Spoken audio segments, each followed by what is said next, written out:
The ballroom field, and this is a couple who I'm sure are going to give you some great information. They've been great champions in both ballroom and Latin American, and their title, Simple Harmonic Motion. Please welcome our dignitary, Dr. Michael and Mrs. Nika Foskett.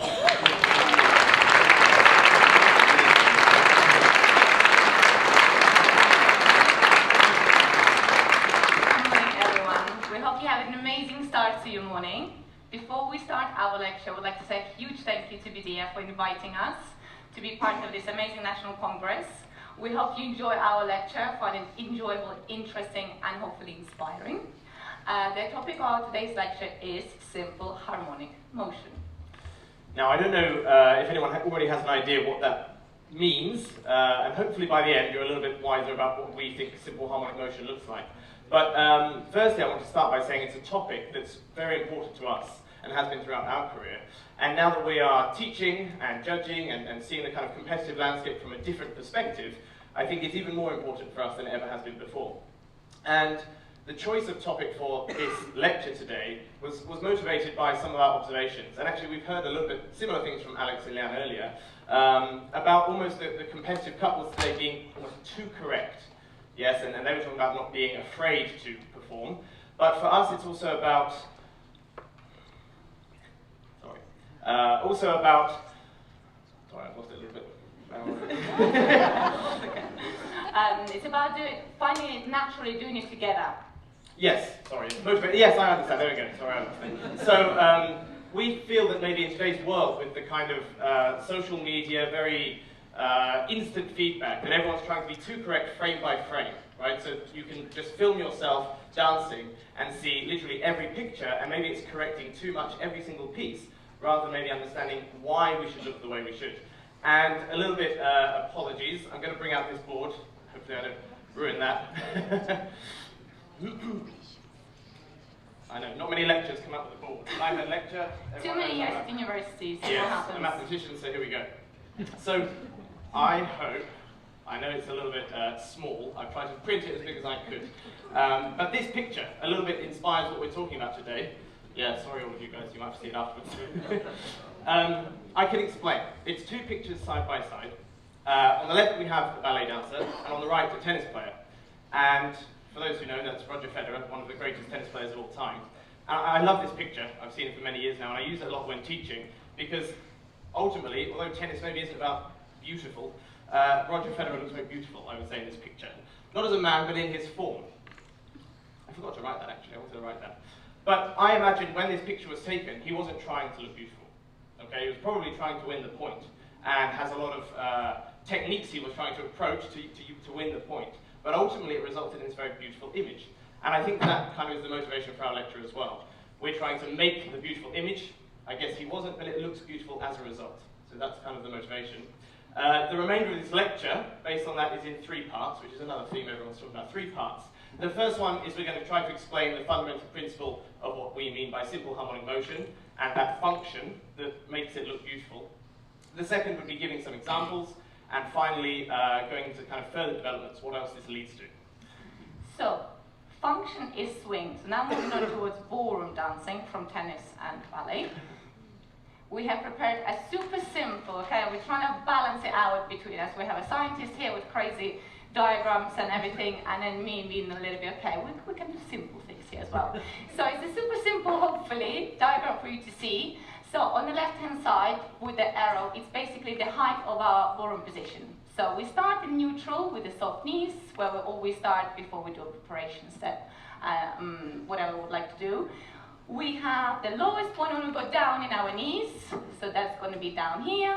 When we elevate on our toes, this is the highest point, and then we can go back to neutral again with our soft knees. Hence this beautiful sine graph to demonstrate the fullness of our swing. And we kind of, to show it more clearly in ballroom terms, the lowest point we call the drive, as you all know. The highest point when we go up is the swing, the rise, and then we collect. Okay, so hopefully you can see this in super simple terms. And before we do some dancing, and I promise there will be, not just graphs, I wanted to also talk about this in terms of a real pendulum swing, because I think we always hear those words, yes, pendulum swing, but maybe we don't necessarily think about what that means. I think we talk about pendulum swing in terms of this shape. Yes, this shape, and a lot of people also then talk about metronomic as this shape. But it's more than just a shape. Yes, pendulum swing is a dynamic action.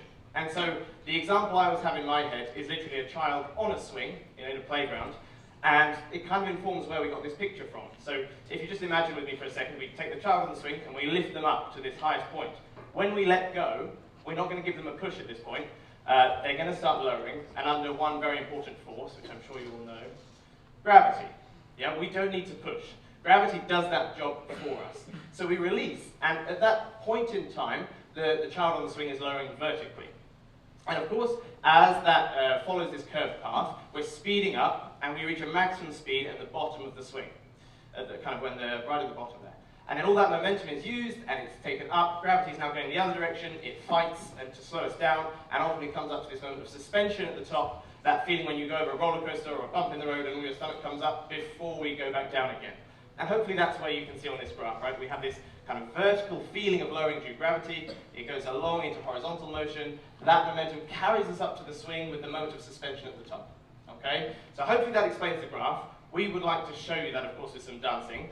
And as this is still part one, explaining it all, and I know time is going to be an issue today. Just an example to show you something. We would like to show it in the open natural turn. So this lecture is not one dance, it's kind of swing dances generally, and the gravity idea probably plays a role in tango too.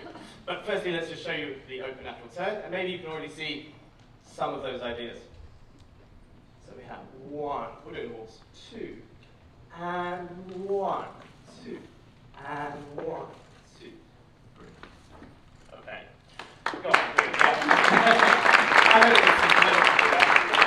So now moving on to kind of explaining the graph and what we mean by the lowest points, the highest points, and collection. Just to start with, we would like to talk about the drive.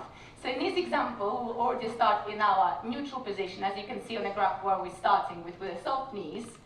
So in order to create the drive, we would like to feel that we're doing the release of our weight without any masculine work through the knees, as if we go to the gym and getting stronger. Okay, now we want in a very neutral way.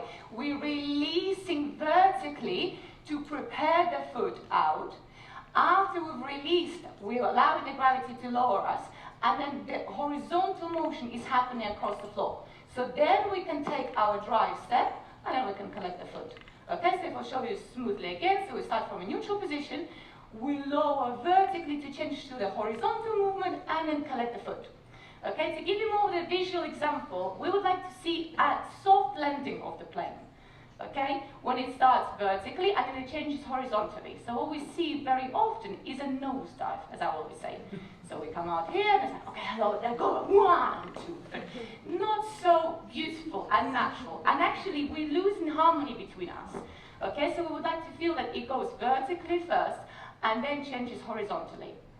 Yes, absolutely. And the plane example is always good. I say to students, you know, if you were up here and you wanted to land out there, I know which way I'd prefer, kind of coming in this way rather than coming in that way. And I think it's exactly the same when we do this.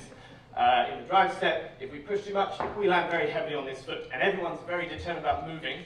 And hopefully at the end we'll talk about how we can still have power, but for now it's the principle. So we've done the drive step, we release our weight, and that translates into the bottom of our maximum speed.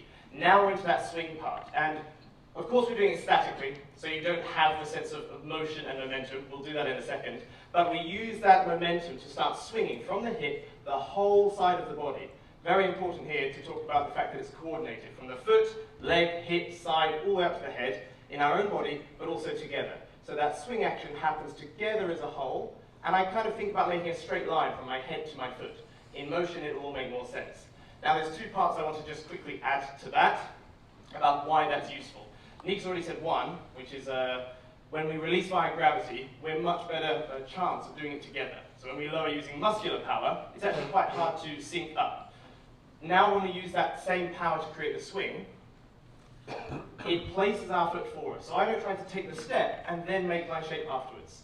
I swing my side, and that places the leg for me. And my foot will arrive where my balance needs it to be, rather than thinking about the exact spot it's going to go to. And the second part is it also creates a natural sway.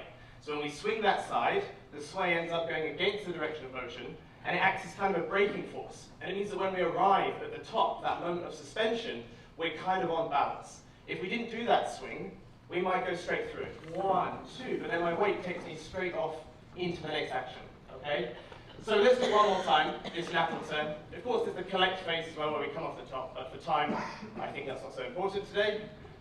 So we'll just show the natural turn, open natural turn one more time. So 1, we're rising up to the top, we collect and release the weight, and swing, and release, and swing, and release again. Okay, and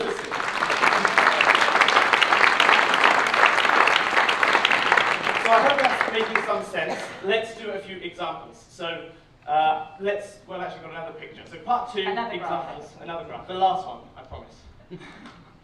No one's left yet, that's what I'm pleased about. I thought I'd bring this out and everyone goes, They're probably intrigued. What's going to be next? thank you. That was sensible.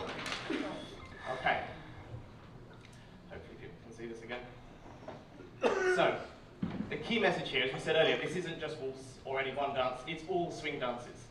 The difference is the shapes of that curve. It's the same curve, but in each dance we have a different profile based on how long we have in terms of time, and that also relates to how much depth we have, because sometimes we have less time to do the release of weight, and the character of the dance. So we've kind of been dancing that open natural turn in a waltz. Of course, it's quite slow, and it has the deepest and fullest swing action.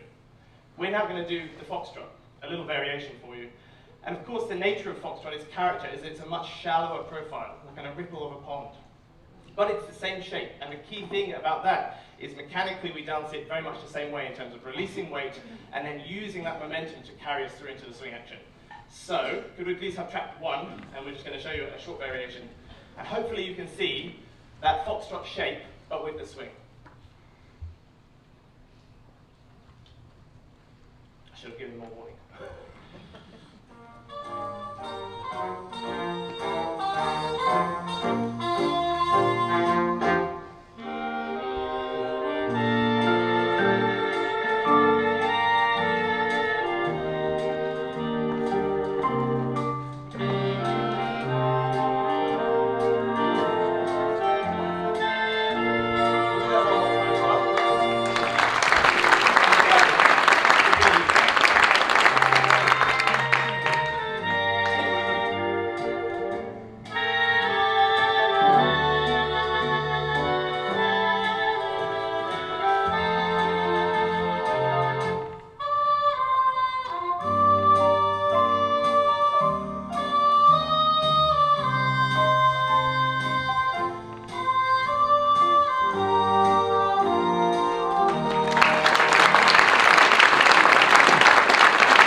Okay, so very quickly, we just want to talk through the kind of ideas of that swing. So this is a bit more interpretive now, about the choice of how deep we're going into that swing based on the time we have available. So not only does it change from dance to dance, but also can vary within the dance depending on the figure we are doing. So in this variation, of course, starting with a feather step, that has the classic foxtrot amount of rise and fall. Then we're choosing to dance the 3 fall-aways, much calmer, much flatter. So 1, we still swing the side, and again, with a collection in the middle, and then the second one, the third one. Tumble turn, much deeper, kind of borrowing a figure from waltz. So as we do the tumble turn, we actually go lower, and we catch our weight at that top for the moment of suspension. Back to the reverse wave, more foxtrot again, and a slow spin turn, deeper, and we take more time to feel that vertical balance at the end.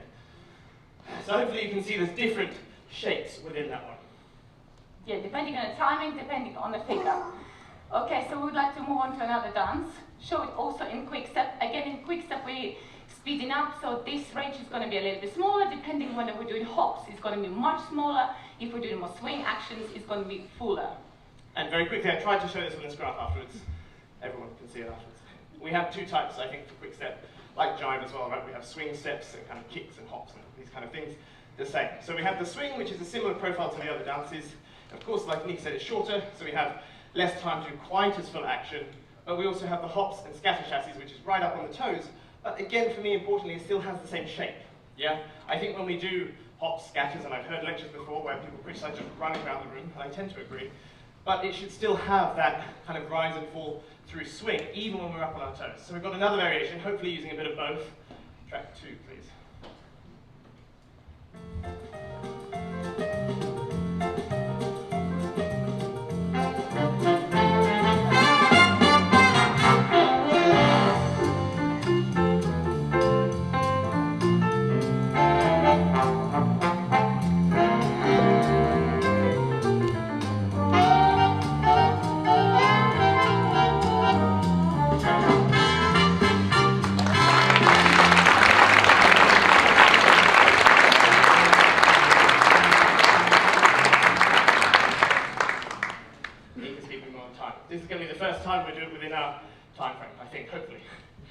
So again, hopefully you can see the difference between the kind of classical swing aspects in that beginning section and the passing naturals, but then we've still got a light action in the rocket. And what I will say, maybe we can see it differently, is when we do the rocket, I tend to feel people, they've got a good shape, and they're making a good picture, they're just running on quite stiff legs, and we run out of them.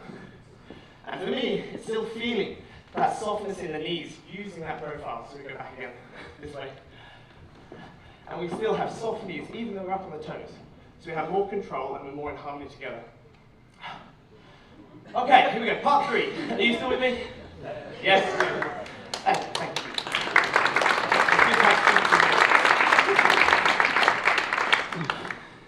Okay, so part 3 was about applications. And when we brainstormed this lecture, and I started, well, we prepare very differently, as you can probably imagine.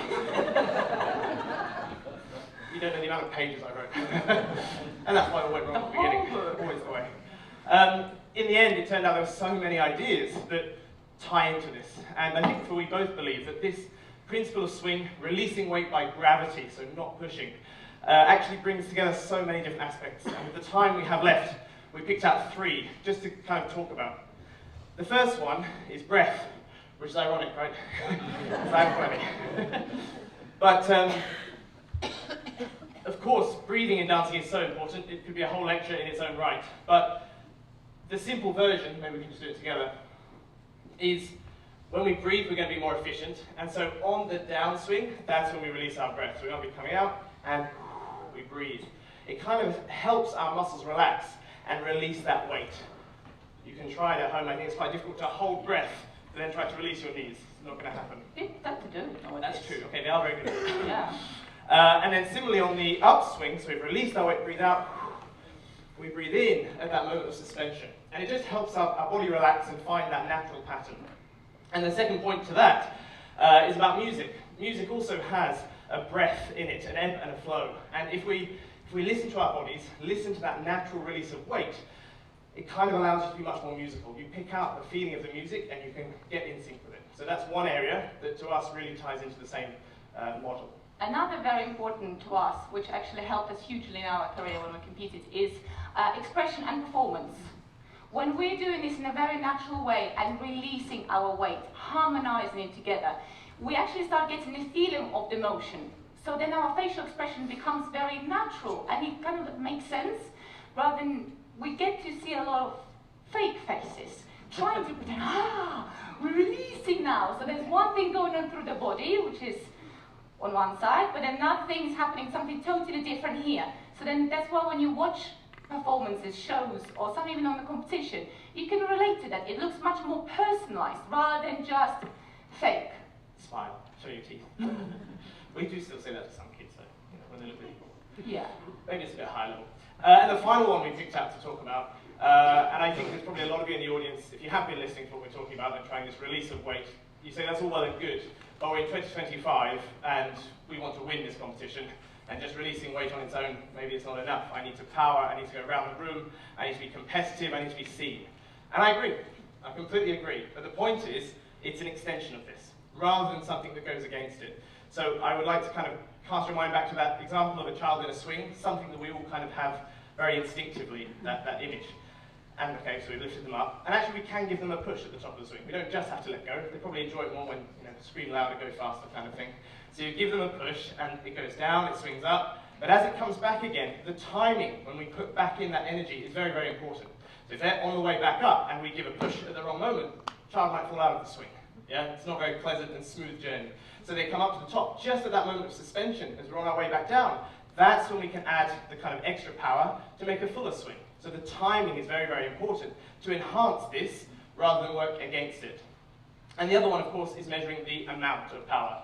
So depending on the figure, depending on the emotion, the mood, the character, you need to measure how much power we add. We don't just go 100% all the time.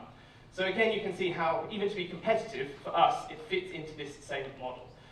So, we've done it. That's our 3. I think ultimately to conclude then, I would like everybody maybe just to encourage you to have a think about this in your own dancing. Of course we want to be competitive, but try to feel and develop an instinct for your natural release of weight, using a natural swing to create shape, to create harmony together, to create emotion, to create music. but think about releasing weight. And gravity's all around us for free, so don't fight it, use it. Exactly. We would like to wish everyone competing this week best of luck. Go on the floor, enjoy, breathe, perform, and of course make your dreams a reality. And I'd like to say thank you very much again to BDF for inviting us to give this lecture. Thank you very much. It's been a pleasure. We will see you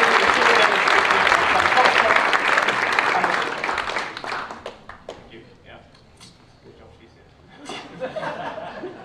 I think so. It is all right. Track 3, please.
Ladies and gentlemen, another wonderful lecture, and I'm just going to add to their lecture, ditto that, all you Latin dancers.